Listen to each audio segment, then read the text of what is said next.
Seguir meditando acerca de la pasión del Señor con la ayuda de San Agustín, que comenta el Evangelio sobre San Juan. Tiene una de sus grandes obras, que es el comentario al Evangelio según San Juan.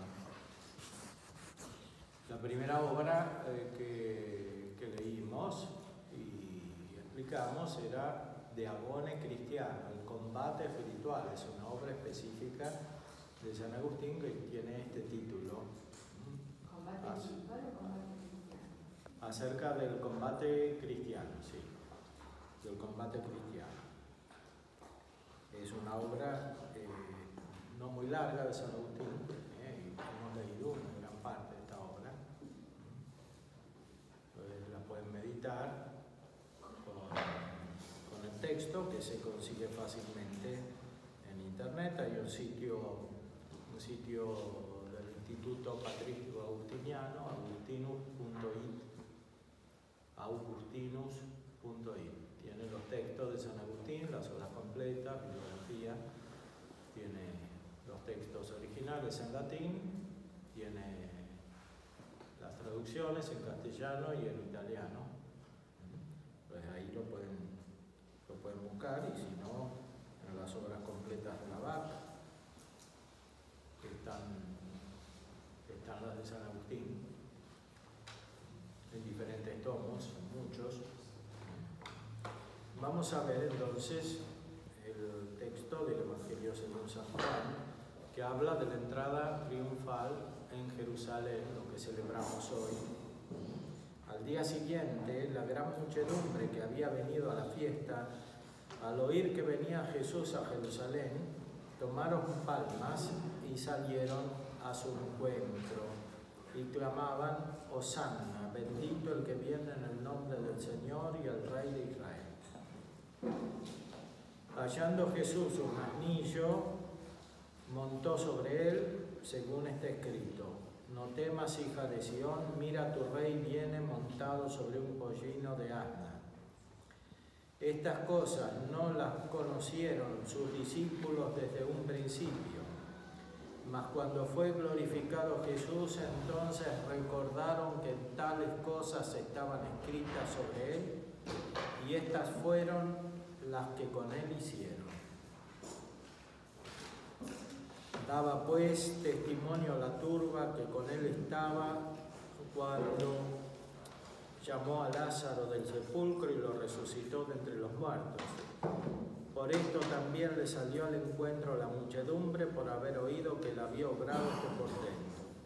Los fariseos pues se dijeron unos a otros: ¿Veis que nada lográis? He aquí que el mundo se fue tras de él. Había unos griegos de los que subían a honrar a Dios en la solemnidad. Estos se acercaron a Felipe, que era de Betsaida de Galilea, y le rogaban diciendo: Señor, deseamos ver a Jesús. Viene Felipe y se lo dice a Andrés. Vienen Andrés y Felipe y se lo dicen a Jesús. Jesús les responde diciendo: Ha llegado la hora en que sea glorificado el Hijo del Hombre. En verdad os digo, si el grano de trigo no cae en tierra y muere, él queda solo, mas si muere, lleva mucho fruto. Quien ama su vida la pierde, y quien aborrece su vida en este mundo la ganará para la vida eterna. Quien me sirve, sígame, y donde estoy yo, allí estará también mi servidor. A quien me sirviere, mi Padre lo honrará. Ahora mi alma se ha turbado, ¿y qué diré? Padre, sálvame de esta hora, mas para esto vine a esta hora. Padre, glorifica tu nombre. Vino pues una voz del cielo, le glorifiqué y de nuevo le glorificaré. La turba pues que estaba allí y lo oyó decía que había sido un trueno. Otros decían: un ángel le ha hablado. Respondió Jesús y dijo: No por mí ha venido esta voz, sino por vosotros. Ahora es el juicio de este mundo. Ahora el príncipe de este mundo será arrojado fuera. Y yo, cuando fuere levantado de la tierra, a todos atraeré hacia mí. Esto decía significando con cuál muerte había de morir, etc. Y después sigue la descripción de la incredulidad de los judíos y finalmente la última cena. Estas palabras de Jesús son muy solemnes, son una revelación de su origen trinitario, porque se oyó una voz del cielo como en la transfiguración, como también antes de empezar su vida pública, se oye la voz del Padre, como significando que Él verdaderamente es el Hijo de Dios. Aquí, en que comienza su pasión, también se oye la voz del cielo, una voz misteriosa. Los que estaban con Jesús no sabían de quién era la voz, que parecía un trueno. Era la voz del Padre que acompañaba a su Hijo. Lo glorifiqué y de nuevo le glorificaré. Es decir, era el Padre que daba la gloria al Hijo, que le transmitía la gloria eterna y que le transmitía la gloria como Hijo del Hombre. La gente no entendía, pensaba que era un ángel, etc. No por mí ha venido esta voz, sino por vosotros, porque Él estaba siempre con su Padre, pero ahora la voz le hacía entender al pueblo que efectivamente Él era el Hijo de Dios y que estaba siempre con su Padre. Esto para confirmar la verdad de las palabras de Jesús: si el grano de trigo no muere, queda solo, mas si muere lleva mucho fruto. Esto apareció como una revelación y como una profecía inmediata de lo que iba a vivir Jesús en su pasión, y después de lo que iban a vivir todos los discípulos de Jesús que continúan su pasión hasta nuestros días. Todos los cristianos verdaderos participamos de esta pasión de Jesucristo. Veamos cómo San Agustín reflexiona acerca de este Evangelio en el comentario al Evangelio según San Juan. Estas son las palabras del Evangelio cuya lectura acabáis de escuchar.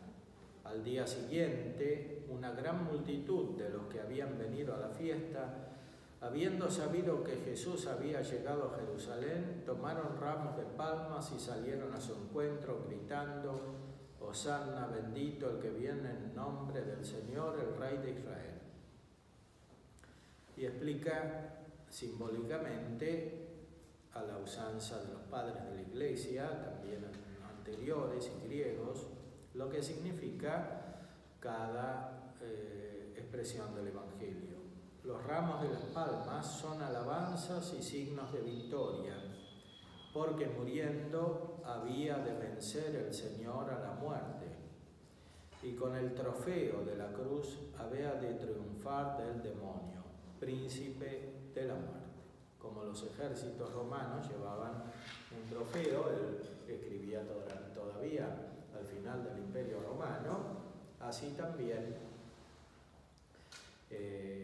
la cruz de Cristo es un trofeo, y los que alaban dan signos de victoria, de la victoria que Jesucristo espiritualmente realiza en la cruz sobre el demonio.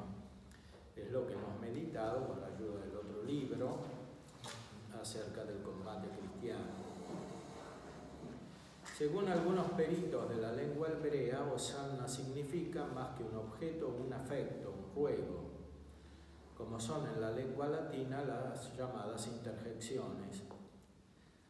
Para expresar dolor decimos ay, para expresar alegría vaya. Cuando algo nos causa admiración exclamamos oh cosa grande, o rem magnam. Entonces el O no tiene otro significado que el indicar el afecto del que se admira, y es de creer que así sea, etc. Entonces se trata de un afecto. Bendito sea pues el que viene en nombre del Señor, Rey de Israel. Hay que tomarlo de modo que en el nombre del Señor se entienda en el nombre de Dios Padre. En el Nuevo Testamento, cuando se habla de Dios, normalmente se está indicando el Padre de Cristo, el Padre del Verbo, especialmente en el Evangelio según San Juan.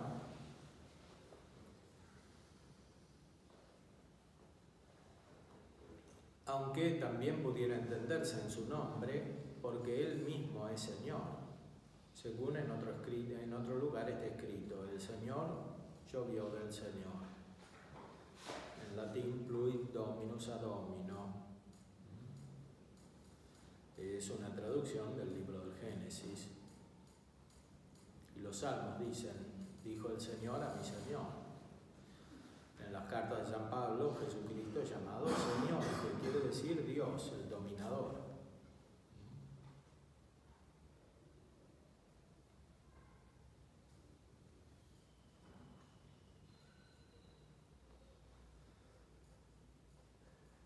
Pero mejor dirigen nuestro entendimiento a las palabras de aquel que dice, yo vine en nombre de mi Padre y no me habéis recibido, otro vendrá en su nombre propio y a éste lo recibiréis.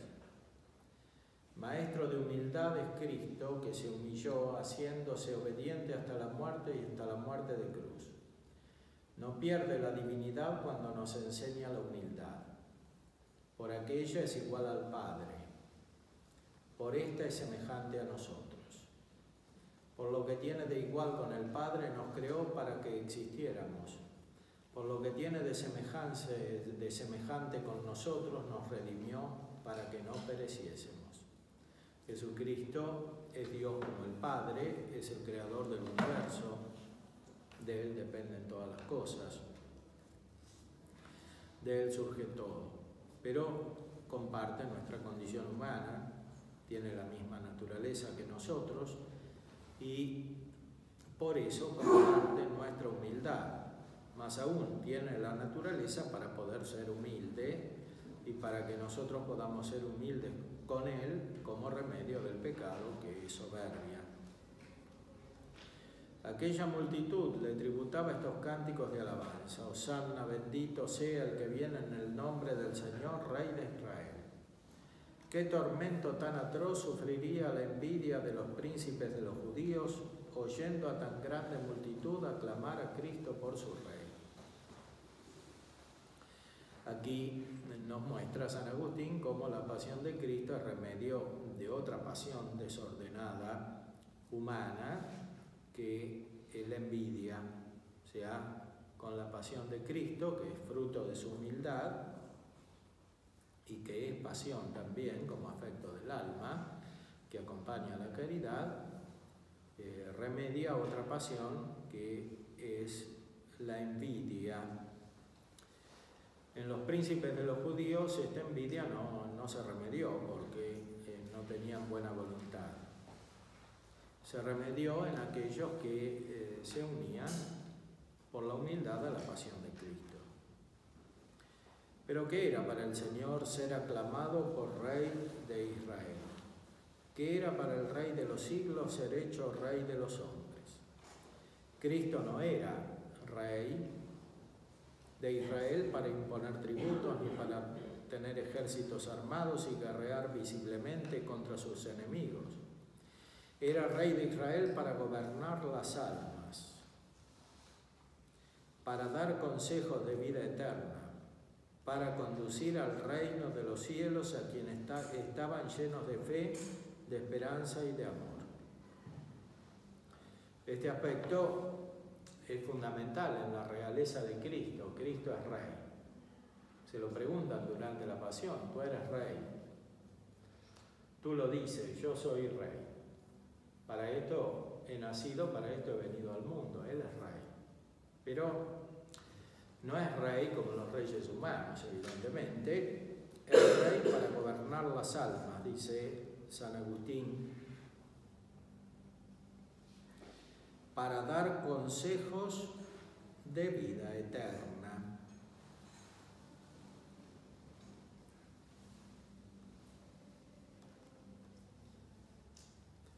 Para regir las mentes, dice más bien en latín, mentes regat quod in aeternum consulat,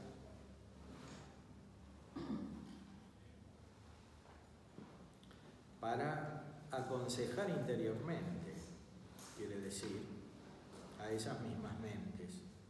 Por eso es tan importante ponernos bajo el gobierno de Cristo. Es decir, recibir interiormente su ley, que es la ley evangélica principalmente, y recibir interiormente sus consejos que acompañan y perfeccionan, traducen prácticamente la ley. Para eso necesitamos meditar el Evangelio permanentemente, que es la fuente de toda nuestra vida espiritual. Que el Hijo de Dios, igual al Padre, el Verbo por el cual fueron hechas todas las cosas, quisiera ser Rey de Israel, fue una condescendencia suya y no una promoción, una señal de misericordia, no un aumento de su poder. Porque aquel que en la tierra era llamado Rey de los judíos, era en el cielo Rey de los ángeles. Jesucristo era Rey, Jesucristo es Rey, dice San Agustín profundamente, para Jesucristo ser Rey de los hombres no es una promoción, no es un ascenso, es un acto de humildad, porque Jesucristo es Dios. Ser Rey de los hombres quiere decir mezclarse con las cosas humanas, como hemos leído en la Pasión. O sea, introducirse en la interacción de las mentes humanas, de las pasiones humanas, de los afectos humanos que están gobernados en gran medida por la injusticia, por el diablo. Meterse en una lucha que él ya tiene vencida, porque Dios es un acto de profunda humildad mezclarse con los hombres. Incluso mezclarse con los hombres para gobernarlos, para ser rey. Aunque sea siendo rey de las mentes, siendo rey aconsejando desde lo interior, para lo cual existe toda la Iglesia. La Iglesia existe para que Cristo pueda ejercer su realeza. El mismo sacramento del orden sagrado existe para que Cristo pueda ejercitar esta realeza, este gobierno interior. Y halló Jesús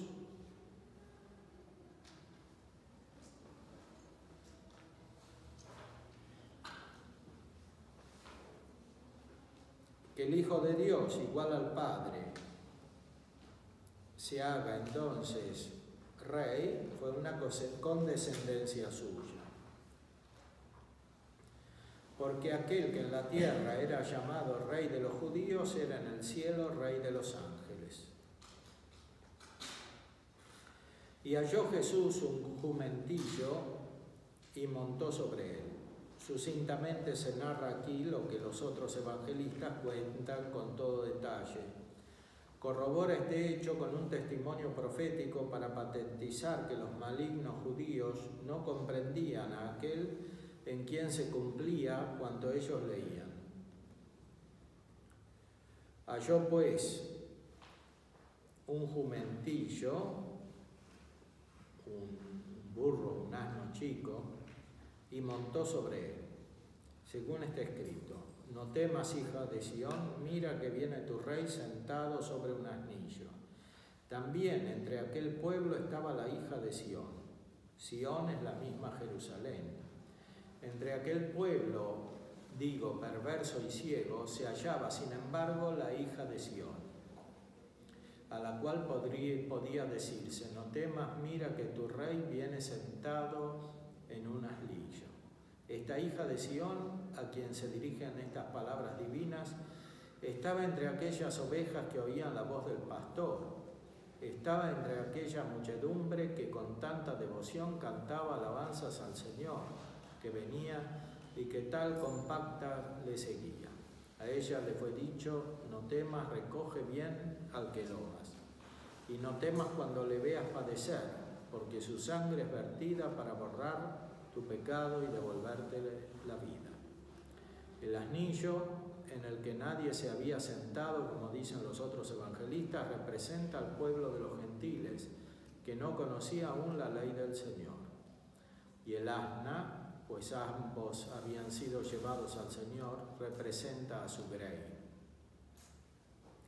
procedente del pueblo de Israel, no la enteramente indómita, sino la que conoció el pesebre del Señor.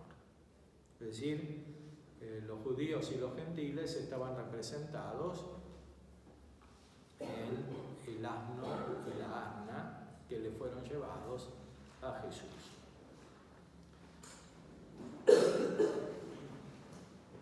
El pueblo de los judíos no es el que rechazó a Jesús, sino el pueblo espiritual de los judíos, que era el que prefiguraba la iglesia, más aún era el que iniciaba la iglesia. Los primeros miembros de la iglesia fueron los judíos, pero los judíos que tuvieron fe, los que reconocieron a Cristo, los que se humillaron con Él.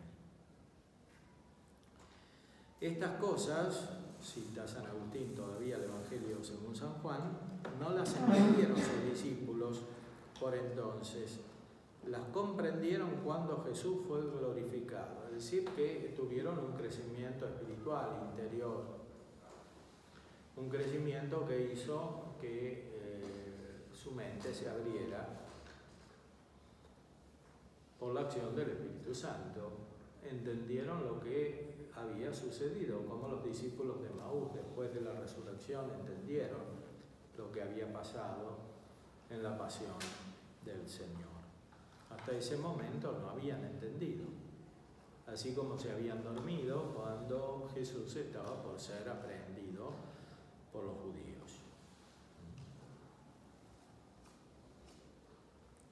Esto es, cuando manifestó la virtud de su resurrección, entonces recordaron que estas cosas estaban escritas de Él y que ellos las cumplieron. Es decir, no hicieron más cosas que las que de Él estaban escritas, porque recorriendo los testimonios de la Escritura que tuvieron su cumplimiento antes de la pasión o después de la pasión del Señor, hallaron que según los profetas había de sentarse en un asnillo.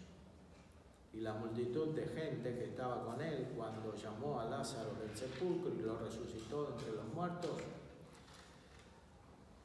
daba testimonio de Él. Por eso salió a recibirlo la multitud, porque había oído que había hecho este milagro. El Evangelio según San Juan muestra que todo esto pasó después que Jesús resucitó a Lázaro, que fue el milagro más extraordinario, porque Lázaro era adulto. Ya también había hecho otra resurrección de una niña, pero Lázaro era adulto, lo conocían todos, era amigo de él, y fue un hecho absolutamente extraordinario. Y los judíos cobraron un odio más grande cuando resucitó a Lázaro y la gente seguía a Jesús porque vio este milagro de Jesús. Inmediatamente después de esto, el pueblo lo aclamó. El mismo pueblo, una semana después, iba a preferir a Barrabás. Sabemos cómo es el pueblo. Por un lado es voluble, por otro lado es múltiple, porque algunos en el pueblo quieren una cosa y otros quieren otra.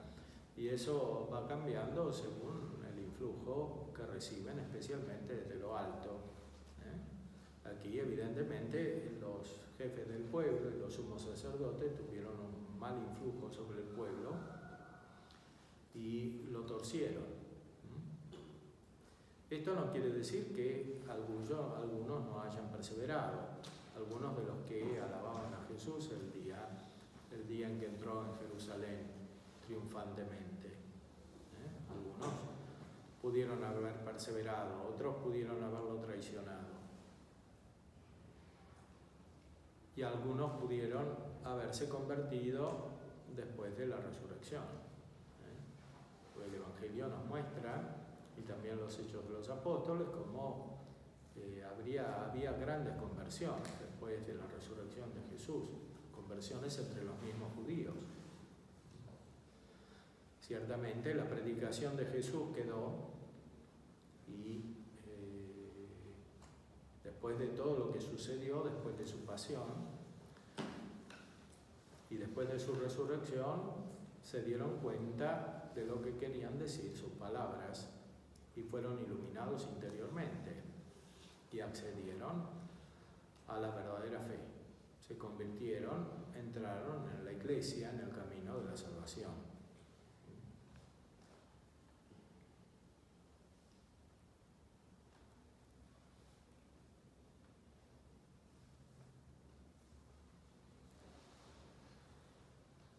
Por eso salió a recibirlo la multitud, porque había oído que había hecho este milagro. En vista de lo cual se dijeron unos a otros los fariseos: ¿veis que no adelantamos nada? He aquí que todo el mundo se va tras él. La turba turbó a la turba.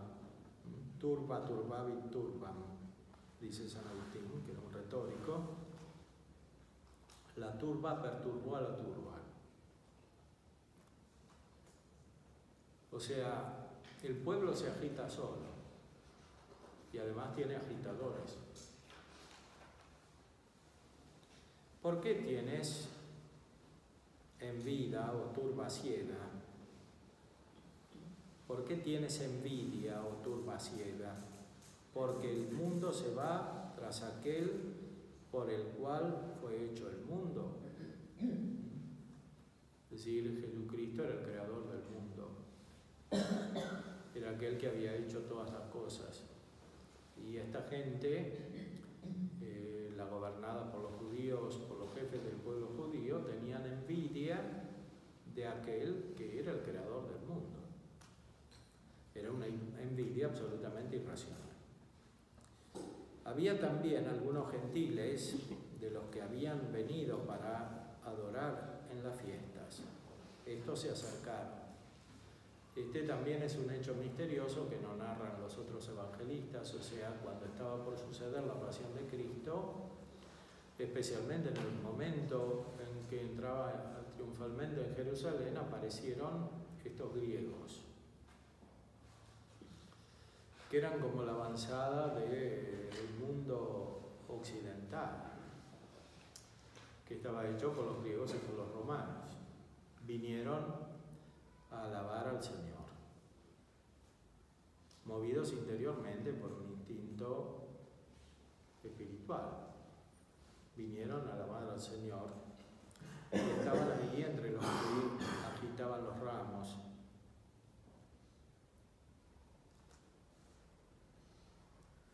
Estos se acercaron, pues, a Felipe, que era de Betsaida de Galilea, y le rogaban diciendo: Señor, queremos ver a Jesús. Viene Felipe y se lo dice a Andrés, y Andrés y Felipe conjuntamente se lo dicen a Jesús. Anteriormente en el Evangelio había otro pasaje semejante, también referido a Felipe. O sea, a Jesús se lo descubre porque por la caridad de algunos, otros reciben el mensaje y los invitan a ver a Jesús. Aquí también los invitaron a ver a Jesús, a estos griegos que vinieron, atraídos interiormente. Por eso en el apostolado es tan importante leer en cierta manera la acción de la gracia sobre los demás, cómo va actuando la gracia, y no realizarlo solo de una manera externa, solo por las apariencias. Hay que tener una percepción espiritual de cómo actúa la gracia sobre los demás, confiando más en la gracia que en las apariencias externas humanas. Veamos la respuesta que les dio Jesús. He aquí que los judíos quieren matarle y los gentiles vienen a verle. Se prefigura así lo que iba a suceder después, que la mayoría del pueblo de Israel lo abandonó, aunque muchos lo siguieron, y que más que Israel respondieron los gentiles, los griegos y los romanos. Pero también ellos eran de los judíos que gritaban: bendito el que viene en el nombre del Señor, Rey de Israel. Unos circuncidados, otros sin circuncidar. Eran como dos paredes que, viniendo de lados diversos, se juntaban con ósculo de paz en la única fe de Cristo. Es decir, aquí estaba simbolizada la iglesia, que estaba constituida indistintamente por los judíos y por los griegos que tenían fe. Como dice San Pablo, no hay judío ni griego en Cristo. Escuchemos la voz de la piedra angular. Respondióles pues Jesús diciendo: es llegada la hora en que sea glorificado el Hijo del Hombre. Podrá pensar alguno que se sentía glorificado porque los gentiles querían verlo, pero no es así. Provenía de los mismos gentiles después de su pasión y resurrección, preveía que los mismos gentiles después de su pasión y resurrección habían de creer por todas las naciones, porque como dice el apóstol, una obcecación parcial ha invadido Israel hasta que la plenitud de la gente haya entrado. Es decir, el pueblo de Israel está enceguecido, dice San Pablo en la carta de los Romanos. Primero tienen que entrar los gentiles. Tomando ocasión de este deseo de los gentiles que querían verle, anuncia la plenitud futura de las gentes y afirma que está al caer la hora de su glorificación, verificada la cual en el cielo las gentes abrazarían la fe. Por lo que está predicho: ensálzate, oh Dios, sobre los cielos y tu gloria sobre la tierra, en un salmo. Esta es la plenitud de las gentes, de la cual dice el apóstol: parcial obcecación ha caído sobre Israel hasta que entre la plenitud de la vida. Pero convenía que a la excelsitud de su glorificación precediese la humildad de su pasión. Por lo cual añadió: en verdad os digo que si el grano de trigo no cae en la tierra, no muere. Y que si el grano de trigo que cae en la tierra no muriere, queda él solo. Pero si muriere, da mucho fruto. Hacía alusión a sí mismo, dice San Agustín. Él era el grano que había de morir y multiplicarse, morir por la infidelidad de los judíos y multiplicarse por la fe de los pueblos. Especialmente los judíos dieron muerte a Jesús. Se multiplicó especialmente por la fe de los pueblos. Y así la Iglesia de Cristo fue constituida numéricamente, sobre todo por los que no venían del pueblo de Israel. Esa humildad es la que trae la salvación. Esa humildad que vive Él en sí mismo y que después aconseja a sus discípulos. Luego, exhortando a seguir las huellas de su pasión, dice: quien ama su alma la perderá. Lo cual de dos modos se puede entender: quien la ama la pierde, esto es, si la amas la pierdes. Si quieres tener vida en Cristo, no temas morir por Cristo. También de otro modo, quien ama a su alma la perderá. No la ames si no quieres perderla. Esto no la ames en esta vida para no perderla en la eterna. Con esta última interpretación parece estar más de acuerdo el sentido evangélico, porque dice a continuación: y quien odia a su alma en este mundo, la guarda para la vida eterna. Luego en la frase anterior, quien la ama se sobreentiende en este mundo, ese la perderá. Y quien la odia también en este mundo, ese la conserva para la vida eterna. El alma o la vida quiere decir aquí la vida dirigida a las cosas temporales, que es la vida inmediata. El hombre está por naturaleza dirigido a las cosas temporales, pero tiene capacidad para las eternas. Si el hombre ama solo las cosas temporales, pierde la vida eterna. Es aquello que permanentemente San Agustín, siguiendo el Evangelio, explica, como lo veíamos en el libro que comentamos. Profunda y admirable sentencia. ¿De qué modo tiene el hombre en su mano el amor a su alma para hacerla perecer y el odio para que no perezca? Si la has amado malamente, entonces la has odiado. Pero si te has tenido odio bueno, entonces la has amado. Felices quienes la odiaron atendiendo a su conservación para no perderla enfrascados en su amor. Pero cuida mucho de no caer en la tentación de quererte matar a ti mismo por entender que de este modo debes odiar a tu alma en este mundo. Pues por esto algunos malignos y perversos y más crueles y más criminales homicidas para consigo mismo se arrojan a las llamas, en el agua se ahogan, lánzanse por precipicios y perecen. No son estas las enseñanzas de Cristo. Es decir, no es una exhortación al suicidio, es algo que se entiende de manera espiritual. Antes bien, al demonio que le instigaba a precipitarse, le respondió: aléjate, Satanás, porque está escrito, no tentarás al Señor Dios tuyo. El demonio, como se narra en el Evangelio según San Mateo, durante las tentaciones incitó a Cristo al suicidio, dice San Agustín. La pasión de Cristo es muy diferente del suicidio, es voluntaria, pero es causada externamente por la malicia de los que lo mataban.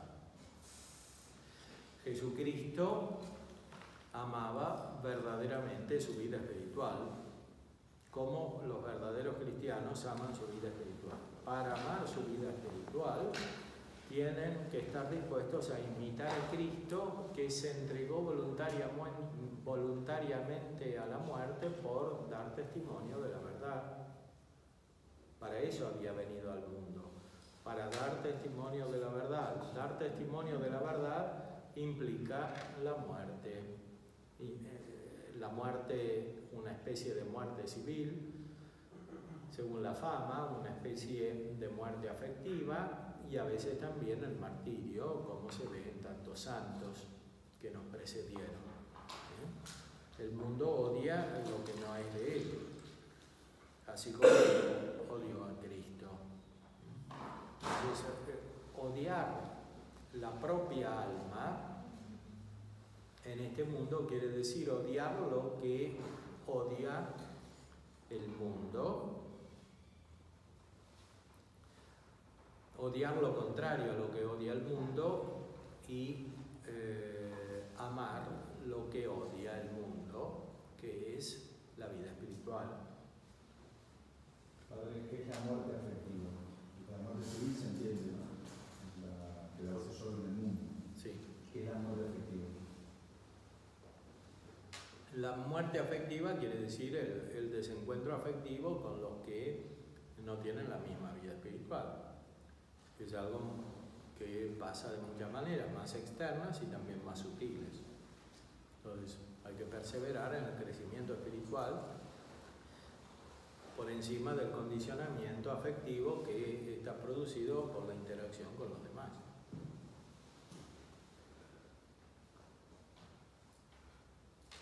Eso se da en el orden personal y también en el orden social. comunitarios, como explican los autores espirituales, tiene una repercusión en la vida de amistad también. Aquí el Evangelio de la Pasión de Cristo explica muy profundamente la pasión como fruto de la traición, porque no solo Judas lo traicionó, sino que también lo traicionó Pedro, y en cierta manera lo traicionaron también los otros porque se fueron, desaparecieron en un momento difícil, en vez de estar con él. Y además lo traicionaron porque dudaban, como Tomás, que siguió dudando, incluso después de la resurrección y de que le contaron la resurrección. La duda no es compatible con la fidelidad de la amistad. El Evangelio según San Juan presenta de muchas maneras la pasión de Cristo como fruto de la amistad. Y las palabras de Cristo hacen referencia a la amistad, como dice más adelante.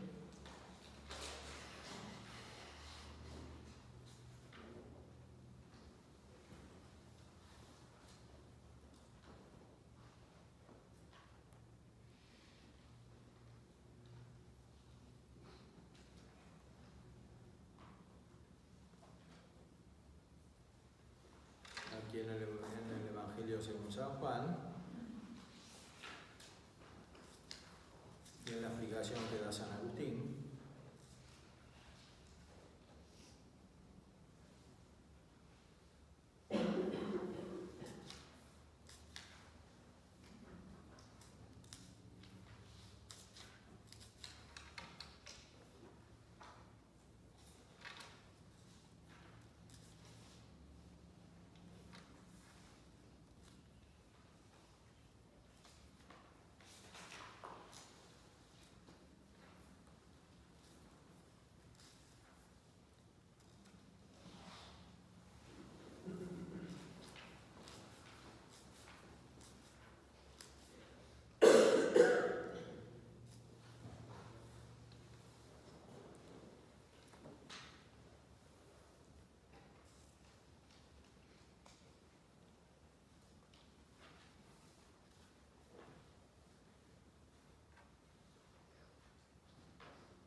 es de notar, carísimos, la ordenada concatenación de las palabras del Señor, porque habiendo dicho más arriba, después que salió Judas y se separó hasta la convivencia corporal, hasta de la convivencia corporal de aquellos santos, ahora es glorificado el Hijo del Hombre y Dios es glorificado en él, bien lo ha dicho refiriéndose al reino futuro, cuando los malos sean separados de los buenos, bien refiriéndose a su cercana resurrección, es decir, no aplazada como la nuestra hasta el fin del mundo. Y después de haber añadido, si Dios ha glorificado en él, ha sido glorificado en él, también Dios en sí mismo le glorificará a él, y muy pronto le glorificará.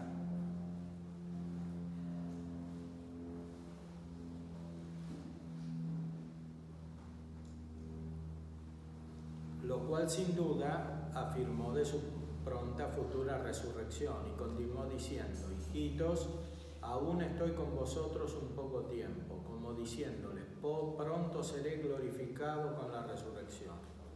Pero no subiré inmediatamente al cielo, sino que aún estoy con vosotros un poco de tiempo.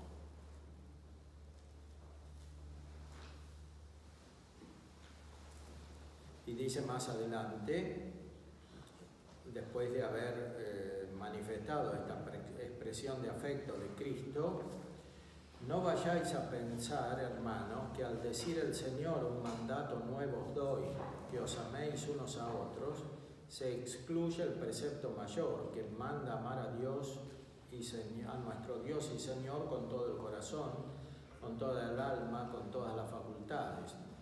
Como si excluido este pareciera decirse que os améis unos a otros, como si no estuviera incluido el amarás a tu prójimo como a ti mismo. De estos dos preceptos dependen toda la ley y los profetas. Pero quienes bien entienden, hallan a ambos el uno en el otro, porque quien ama a Dios no puede despreciar su mandato de amar al prójimo. Y quien santa y espiritualmente ama al prójimo, ¿qué ama en él sino a Dios? Es decir, que la pasión de Cristo se resume en la caridad, que es amar a Dios y amar al prójimo. Y esa caridad se ejercita especialmente en la pasión, en la relación entre Cristo y sus discípulos que son sus amigos. Los amigos que lo traicionan y que sin embargo Cristo sigue amando. Nadie tiene amor más grande que el que da la vida por sus amigos. Jesucristo da la vida por sus amigos y sus amigos finalmente lo reconocen, lo entienden, después de haber atravesado por la pasión y sobre todo después de haber experimentado la resurrección de Cristo.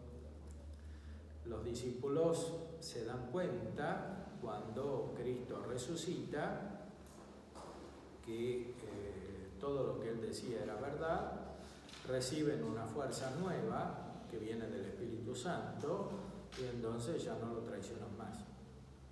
Son fieles a la amistad hasta el final, se les van las dudas, aunque sea tocando como Tomás, se les van las dudas y perseveran hasta dar la vida también ellos por Cristo, es decir, hasta imitarlo totalmente, hasta imitar a Jesucristo en esa fidelidad que en el fondo no es otra que la caridad.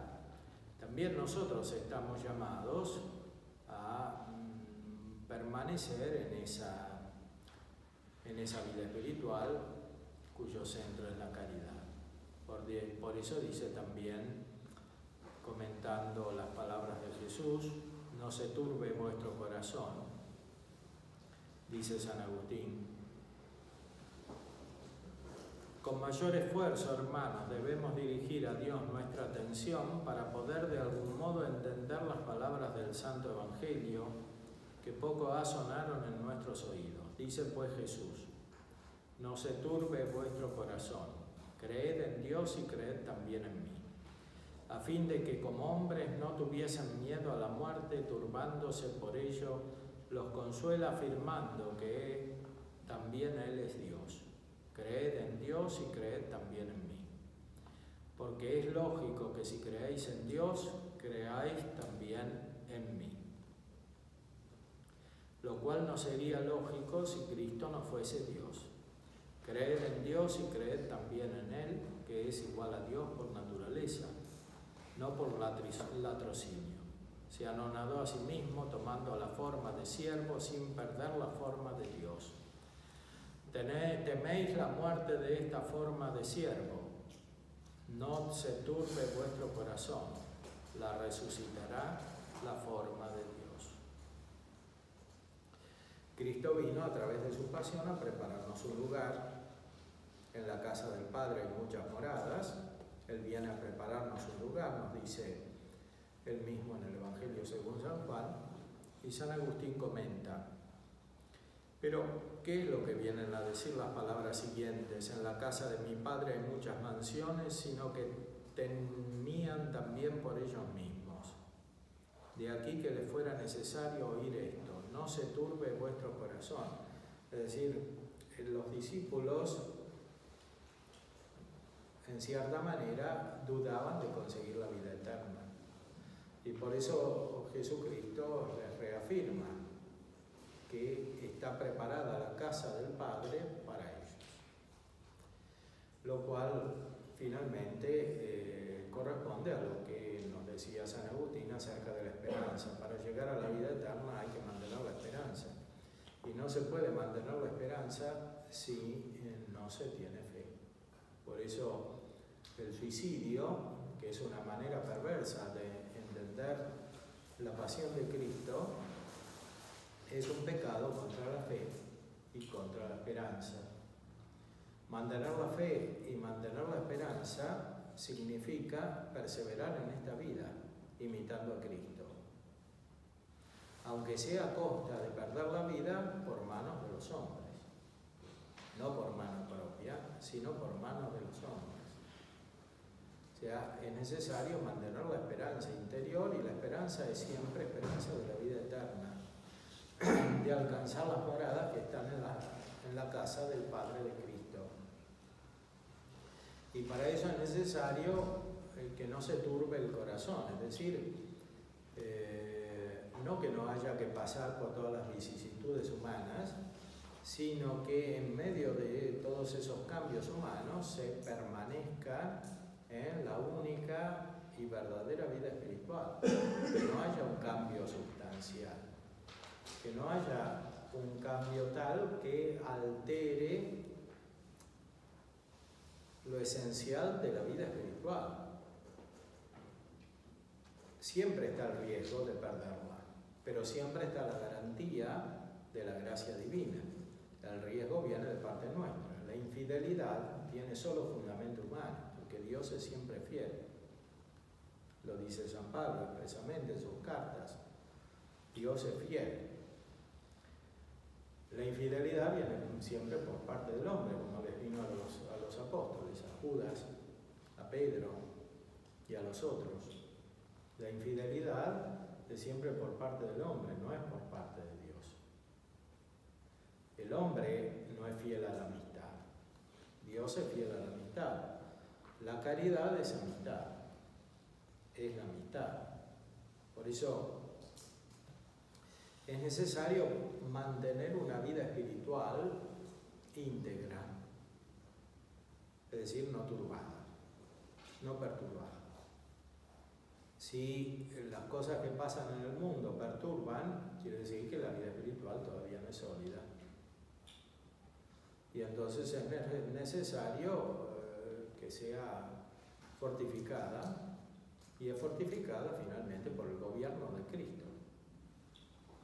Cristo gobierna en nombre del Padre y dejó a sus ministros, a los obispos, a los sacerdotes, para que gobiernen en nombre del Padre, que es un gobierno espiritual.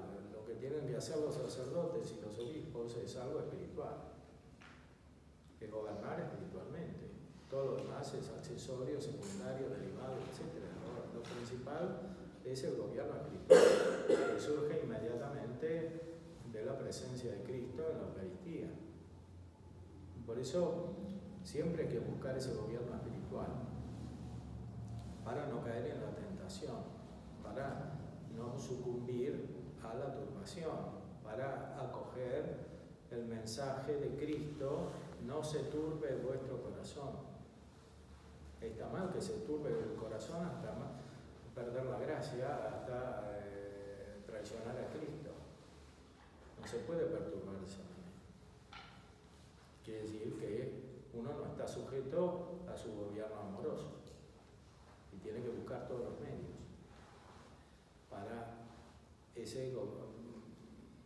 para someterse a ese gobierno amoroso.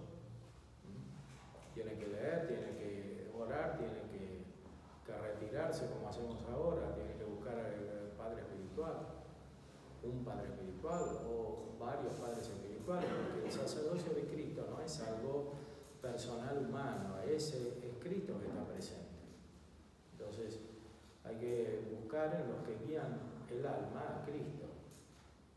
Y como todos los ministros de Cristo no pueden reflejar perfectamente el gobierno de Cristo, porque Cristo es Dios y Cristo está lleno de gracia cuando gobierna como hombre, por eso es necesario ir buscando hasta encontrar. Dejamos ahora entonces en este punto lo que dice San Agustín, para después introducirnos en la contemplación de Dios, que es el fin de la pasión. La pasión, como dice el mismo San Agustín, sirve para que nosotros que estamos tan perturbados encontremos la verdadera vida espiritual, y en esa vida espiritual encontremos a Dios, porque finalmente todo se dirige a Dios. Estamos para Dios, para conocer a Dios, para participar de la vida de Dios. Sin la pasión no podemos encontrar verdaderamente a Dios.